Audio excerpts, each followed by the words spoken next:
Hello, screenwriters. Welcome to Writing for Screens, the screenwriting step-by-step project. Episode number 98. My name is Glenn Gers. I am writing for screens. I am writing for screens right in front of you. This is my boilerplate. Oh, that's too small. My boilerplate intro section where I explain to you, in case you have not been keeping up with this, every day from, if I can make it, from 3 p.m. Pacific Standard Time for about 45 minutes, I come on here live and I am showing you my process of writing a TV drama pilot script, starting with just a rough idea, just a couple of sentences, and we work that through an outline, and now we are at the end of the rough draft. And then once we've finished with the rough draft, we are going to rewrite it and probably rewrite it again after that and get it to the shape where it is done.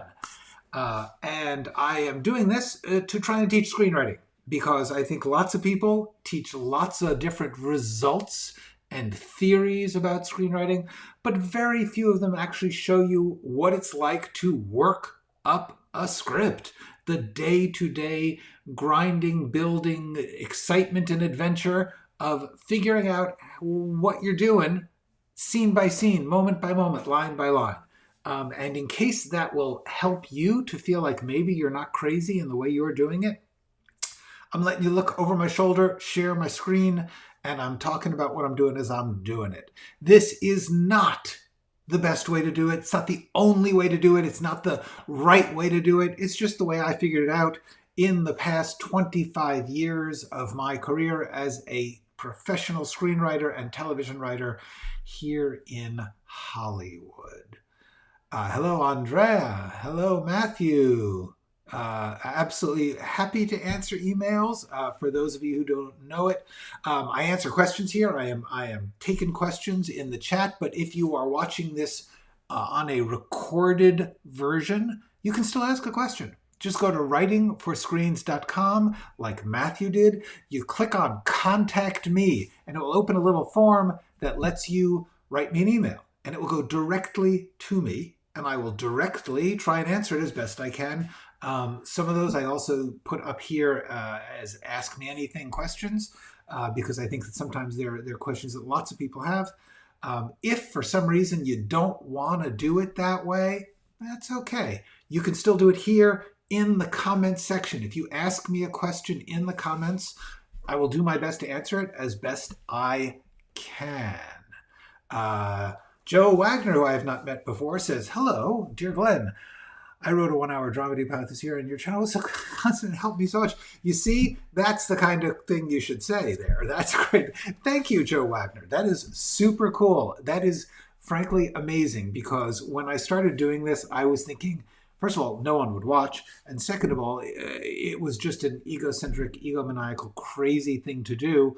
And I was just hoping that it would be useful. So the fact that it is actually helping is super cool. Long time lurker. Let's publicize that. Cool. Hello, this is Kitschy. So Joe Wagner says that this helps, and that's good. Also, by the way, if you're just watching these step-by-steps, go to my YouTube channel. I guess you're on it now. But the point is, I have two sections, Screenwriting Essentials and Screenwriting Tools and Skills. Check out those videos. Those are intensely valuable, if I do say so myself. They are really carefully crafted and condensed lessons on particular topics like theme or structure or outlining or dialogue. Well, I'm still working on the dialogue one. But anyway, really, this is helpful. Those are magic. If I had to Desert Island, those would be the Desert Island discs. Okay, let's get back to work, because that is what we are here for, and also because I came up with some cool stuff while I was prepping this. Here in the outline, I was looking at what we were going to do today,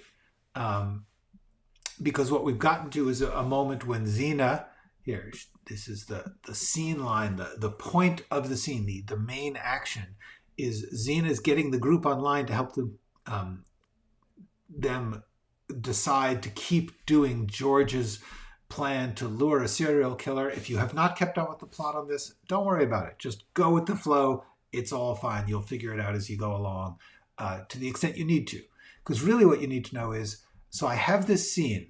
Xena, who's the villain, though we don't know that yet, has this group of web sleuths, of online amateur detectives that she is trying to get their backing for her to take on the process of antagonizing and luring a serial killer to come out of hiding, because that was the George's plan.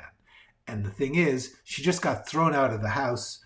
Madeline and Norman threw her out of George's house because she's got this plan, which they rightly point out is really dangerous. So the last thing we saw, let's just take a look at that. The last thing we saw, here we go, was text. Okay. Is that she says, get out. I'm not enabling another murder. Here, let me see if I can make this a little wider so it doesn't stop. Yeah, it still goes a little bit. Okay, so Xena grabs her stuff and hurries out fighting tears. That is the last thing we have. There's a little bit of dialogue here. Okay. And this is just going to go into spare parts because I don't know where. Spare parts is at the end of the outline. At the end of the outline document, if you scroll down in any of my outlines, I always have a section I call spare parts. And in spare parts, I just throw stuff, if I think of it, that, there we go. Just a couple of lines that's like, I don't know if I can use them, but I like it, so I'm just going to put it in there. Okay, so I also usually have a whole document that's spare parts because there's a lot of spare parts when you're writing. Okay, so this is what I came up with. At that moment, Xena has walked out. She's in tears. She calls all the other sleuths, the other members of the team, onto an emergency Zoom meeting. Now, the question is, this is once again, I talk about this a lot, especially in the later parts of a script. You want to just keep moving. You don't want to stop and explain things. The thing is, Xena just had a fight in which she declared what she's going to do. She says, you can't stop me from doing a podcast. I'm taking over George's. So the point is, she is saying what she is going to do here. So we don't need to have her. We don't want to spend any time with her explaining that to the other people in the group. We want to come in late in the scene. In general, you want to come in as late as possible. You want to come into most scenes late and then get out early. It's kind of just a good rule. So let's see where we are. So what I've got here is in the outline. Oops, there we go. Bring up the outline. Okay. We're going to start with her. And so after Madeline and Norman throw her out, we're going to cut right into the Zoom. In other words, don't bother showing her calling everyone up and them saying, hey, what's happening? And then her saying, oh, I've got in trouble. We cut right into her arguing it. So then I thought, well, what is she calling them for? What exactly is this scene about? And the point of this scene is to get to keep trying George's plan. So I thought, what is the problem she is specifically asking them about, talking to them about? And the answer is, sorry about that. I'm having a little camera problem. So, oh, hello. somebody new. Hi, I write. How are you? All right. There we go. And ooh, Death Momo. That's scary, but I accept you. So here's the scene. Here's the thing that we're doing is when Xena is pissed and she wants to talk about this problem, my question to myself was, what problem? Is it that she needs George's materials, all his files, the things he was working from? We've already done that. They've already discussed it. That's true that she will want it, but it just doesn't seem like that's why she's calling. And it doesn't seem like she just needs their blessing or acceptance or for them to come in on it, because then she would talk to them about it. And then I thought, this is about her wanting to know if these other people on the team are in. Because what's just happened is she has said to Madeline and Norman, this is my plan. And they have said, terrible plan. You're out. Get out of here. We don't want anything to do with it. And so now she's like, whoa, I'm ostracized from these people. And then she turns to her group, her supporters, her team, and she says like, are you in? Are you in? So that is the point of this. So we're gonna make that a note. Okay. Okay, so then the question is, are they in? What do they think? Now, I think Dundosky, we all know, if you know the character of Dundosky, you know he's in. He is in. Hell yeah. But then I thought she would say, am I insane? Should I do this? And McLean, the very analytical one, would say, those are really two separate questions, but yes to both. I say yes to both of them. Okay, that's cool. That's a good line. By the way, this is just for those of you who do not know how I work. Very often I use the outline as a workspace. Write dialogue, put in details, talk to yourself, whatever you want to do, try and do it in the outline, or I also sometimes do it in some notes and then copy and paste the good stuff into the outline if I'm really wandering. But if I'm really working just on kind of a single scene, just write your thoughts into the outline, because then you're staying in the scene. You're staying in the needs of the moment. And when you're done with that, you can just copy and paste stuff or refer to it when you write the scene. So the answer is both Dundosky and McLean would say yes. And then I thought Shrimpton would say yes. We needed her to say yes because I haven't known what her story is, really. I had originally thought her story was that she quits the group and then gets dragged back into it later in a later episode. But the truth is, that's too similar to Madeline and Norman. Madeline and Norman are going to be the ones who are like, no, none of you should be doing this. This is a bad way to find a serial killer to try and get him to kill you. So I thought, what is her story then? And then I thought she should have a condition like, yes, I will support you, but you have to do something for me or something that I think is right. And then I thought, what if Shrimpton wants money? Just like, in theory, Xena's whole plan here is to monetize this, to create fame and attention and money. So that's what I think. It would be really fun to have Shrimpton be in on, like, to want in on that. Okay, and that gets me to, I'm just going to type this in here. Character.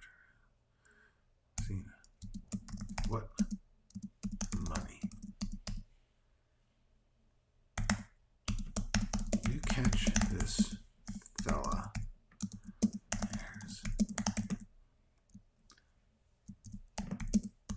podcasts. This podcast's gonna hit the you got a book deal. The HBO series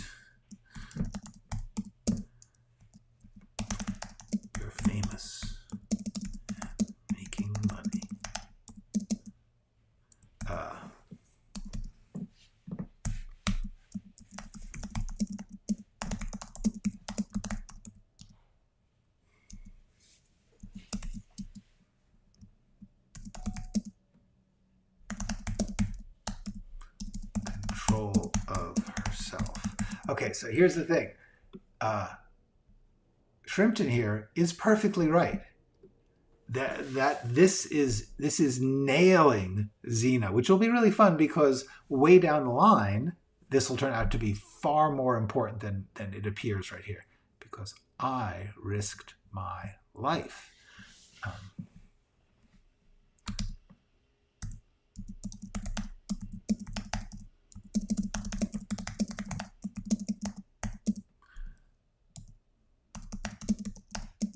We're not dead.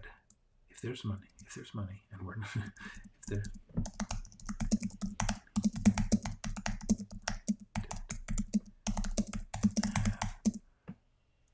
You can have some. Okay. Now, here's the thing. I believe that this line, if there's money and we're not dead, you can have some, is basically sealing Shrimpton's death warrant, because Xena's going to kill her to make sure that if there's money, Shrimpton's dead and doesn't take her money. Anyway, at least that's what's on my mind right now. But so I just wrote that little exchange because this is really important to anyone who is writing. When you think of something, write it down. Write it down right away. Write it down anywhere, anyhow you can. Just keep it, save it, and then when you can, you put it into the script or into the outline. You put it somewhere that you can save it. I have these documents. There's the text itself. Why is this not working? There we go. I have an outline. I have a thing called the overview. I have lots of places to put valuable in. If you think of anything, write it down and put it someplace safe, someplace focused and organized.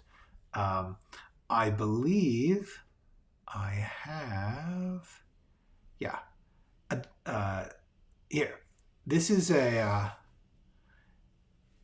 the thumbnail for a video I made called, oh, that's not script. Oh, sorry, that's not right. I'm gonna have to delete that right now. There's a video I did called how to organize a project, and so I'm gonna say, why is this? Okay, there we go. It's a loose wire, guys. That's what we're talking about. It's a loose wire.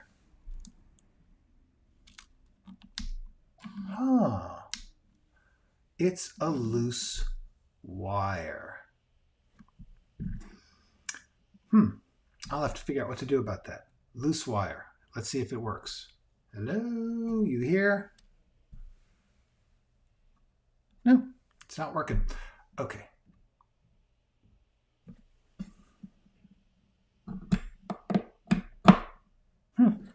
Okay, write stuff down. Just write it down. All right, got to turn this off. There we go. We'll just deal with this another time. Clearly, my camera has a loose wire. Hey, Natasha. Good to see you. And yes, write everything down. Natasha knows. Natasha is right. Write it down. Okay, so let's get back into the writing.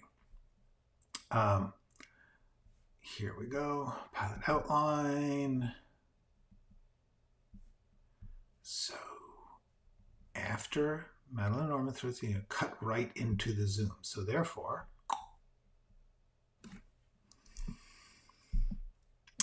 zoom interior, zoom group, full screen zoom soon after. Okay. Yeah, it's so easy to forget stuff. When you are working, you think you've got it. You think, oh my God, this is going to be so easy this is so cool. This is so important. How could I possibly not remember this?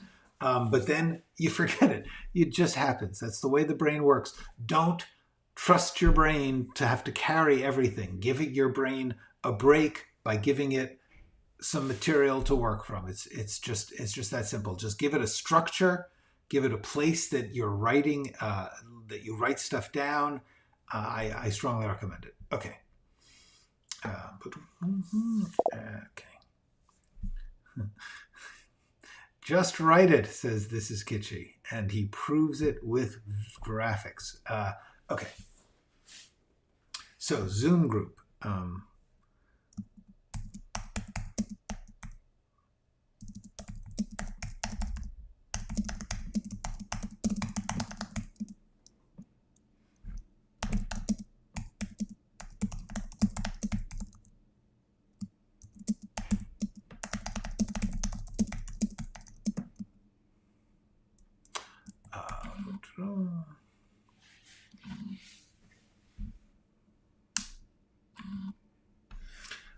We see Dundosky, McLean, and Shrimp done.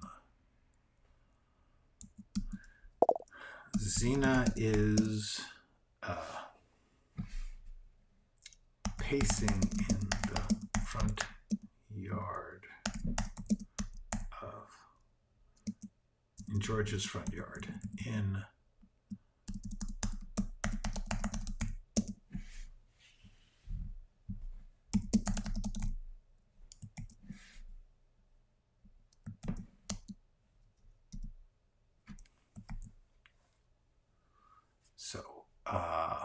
let's see what we need to get to here is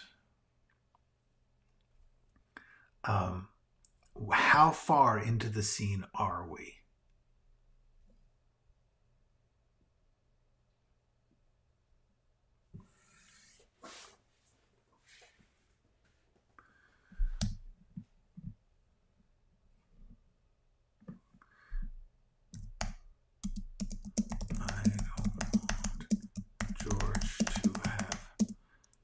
George to have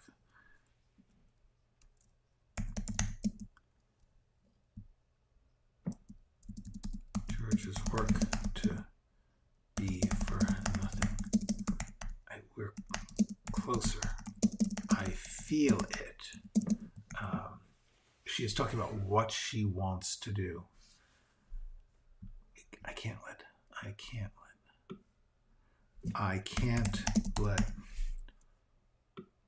I can't just walk away. Just walk away. We're close. George got us. George got us close. This can work. This can work. I don't want to walk. I can't just walk away. George got us close. This can work.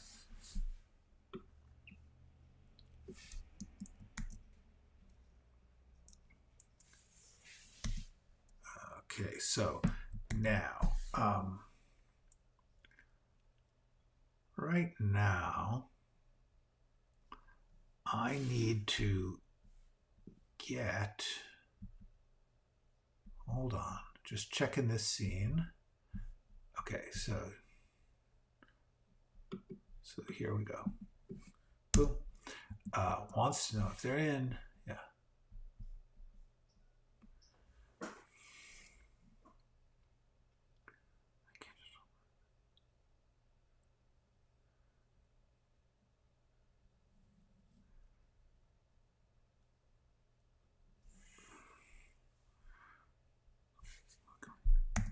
Dundosky says, what can we do to help? I just need to know if you're still in. I'll do it. I'll put myself. I'll keep George's plan going. But I need to know. You're still in. I'll do it. I just need to know if you're still in. I'll do it. I'll keep George. But am I crazy? Should I keep doing it? Am I crazy?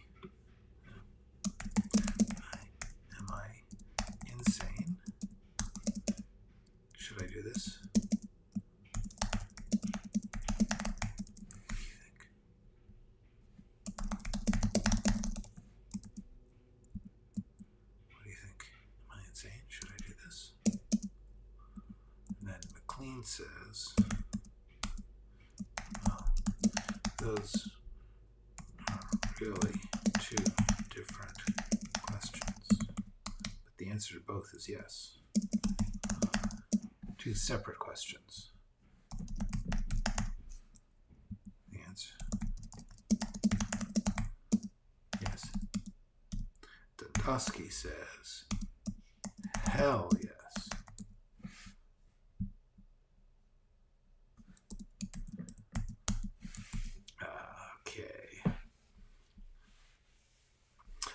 Larry for FTWXX puts his notes on the voice memos. It does come with the side effect of people staring at you like you lost it though.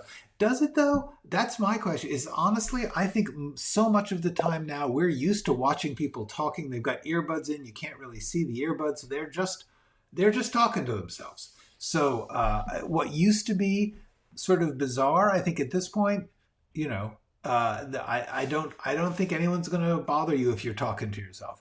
The question is how self-conscious you feel, how pretentious, how far will you go? Phil J is on the job. Yep. And Larry, this is kitschy. Yeah. Yep. Okay.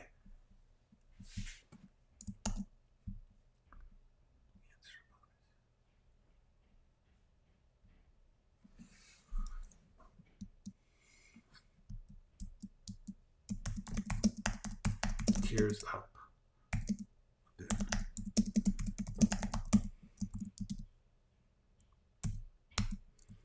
What is Shrimpton's first name? Hold on. Shrimp.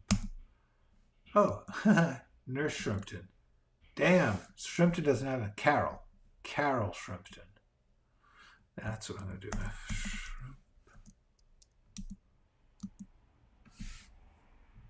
Let's just give her a first name. Carol Shrimpton. There we go. Okay, boom.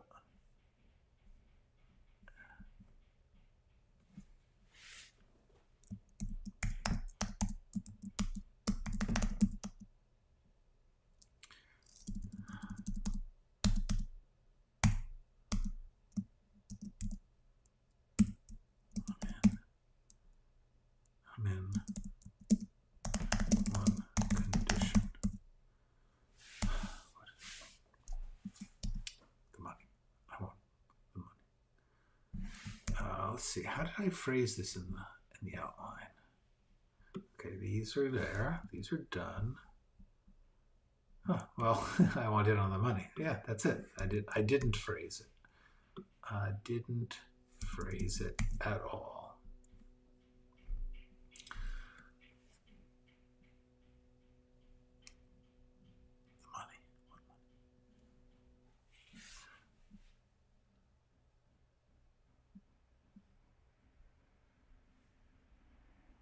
With one condition.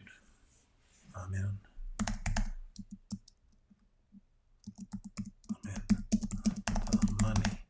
Two, not topo. Two.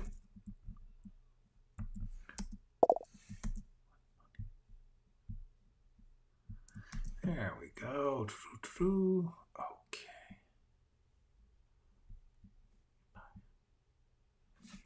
Your podcasts. Come in.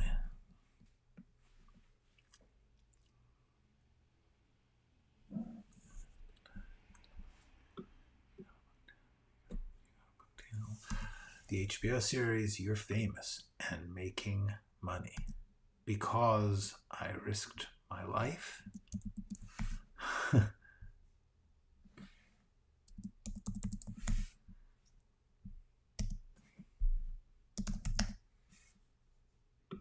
Okay, sure. Oh, money, we're not dead.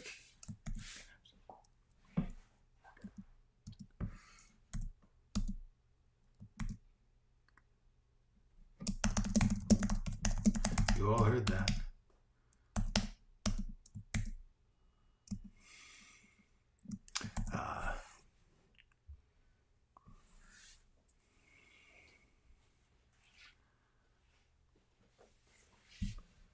I'm a witness.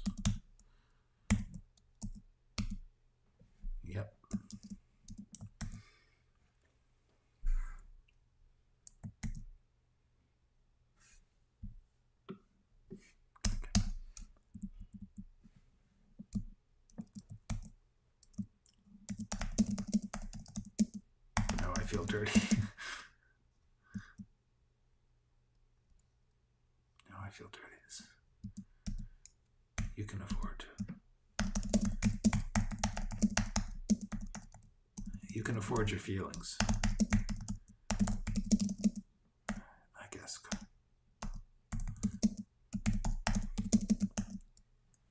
You can afford your feelings.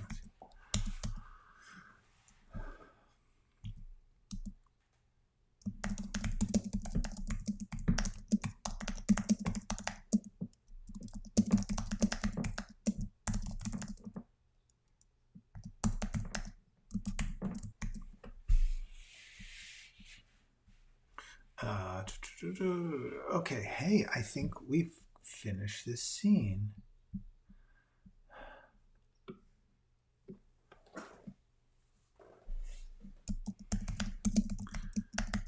Okay, now the question.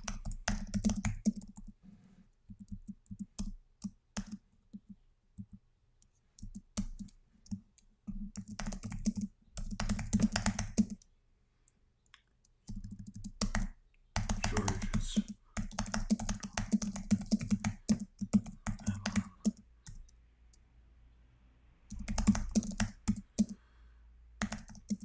her carry-on bag bumping down the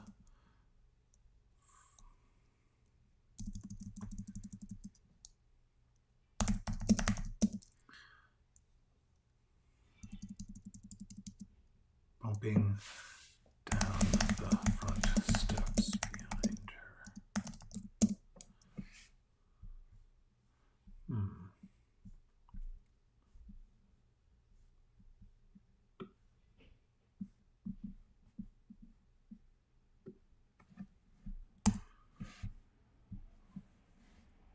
Comes out.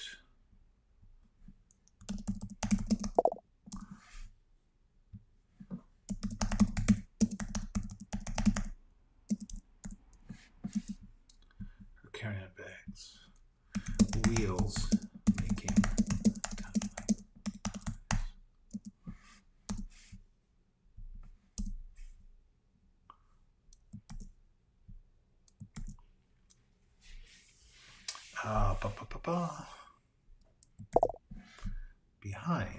behind Zena. Georgia.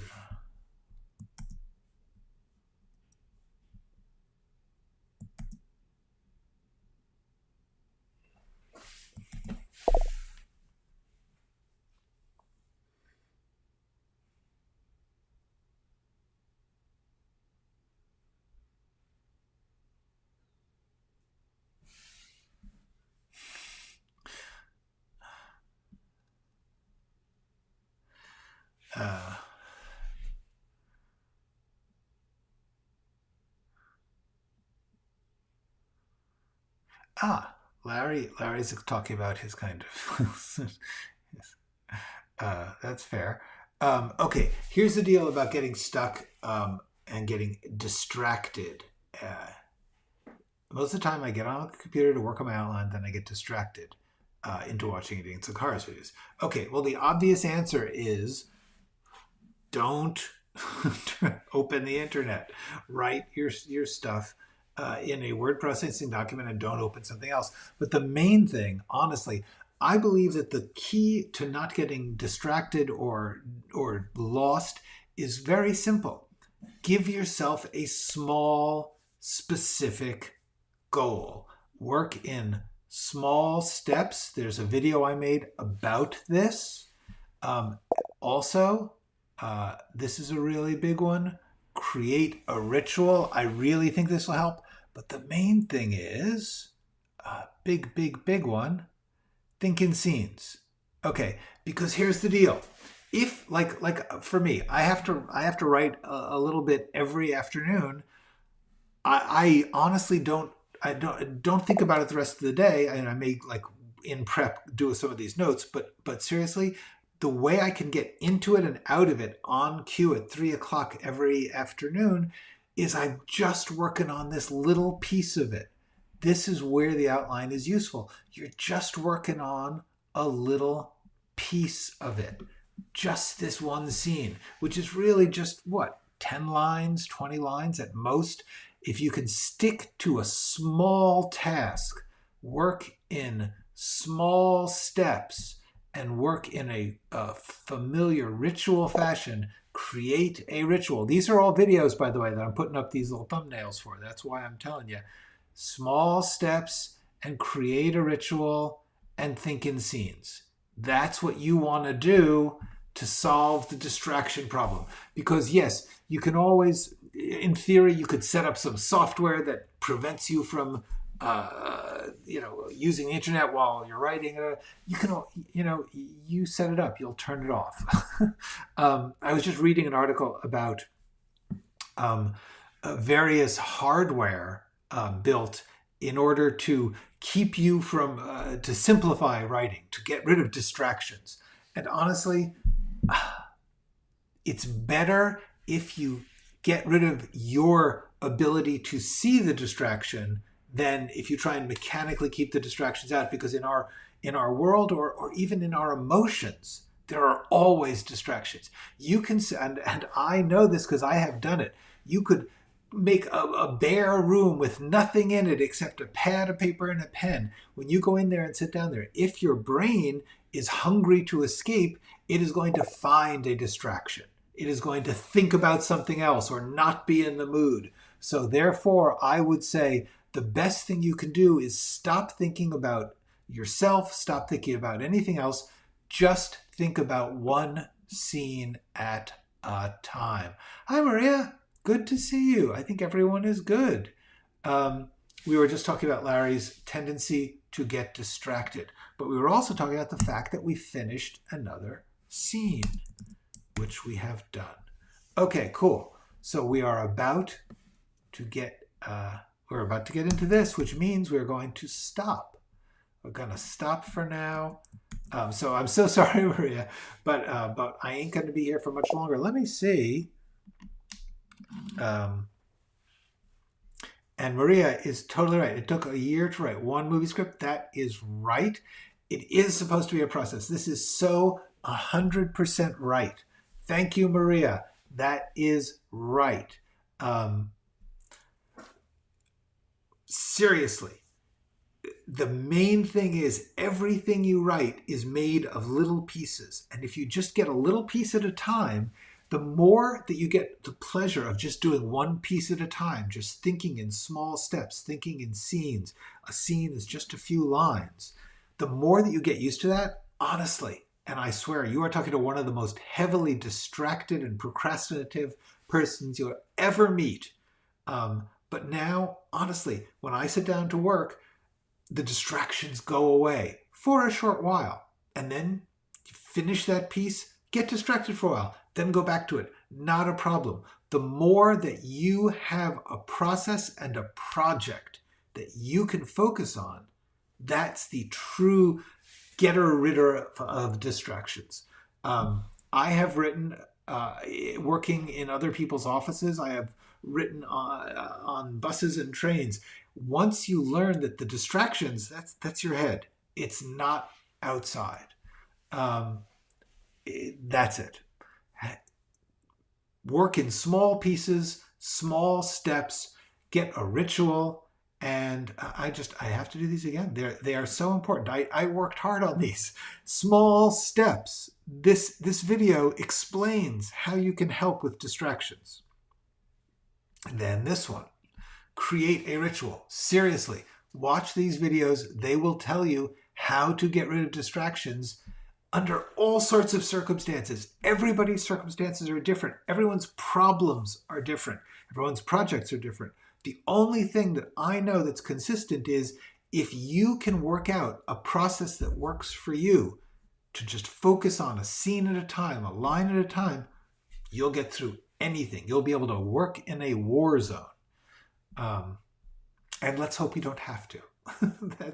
That's a big plus. Yeah, I mean, that's it. That's my big speech for today. Think in scenes, work on one thing at a time. Don't worry about anything except that piece and just getting that piece good. That's how you beat every form of distraction, procrastination, fear, and everything else. Okay, and with that, I am going to say, and I think you know what's coming. And I'm so sorry, Maria. I really apologize, but I got stuff to do. I got to go, and we finished a scene, so we're gonna just take off here. Go write something.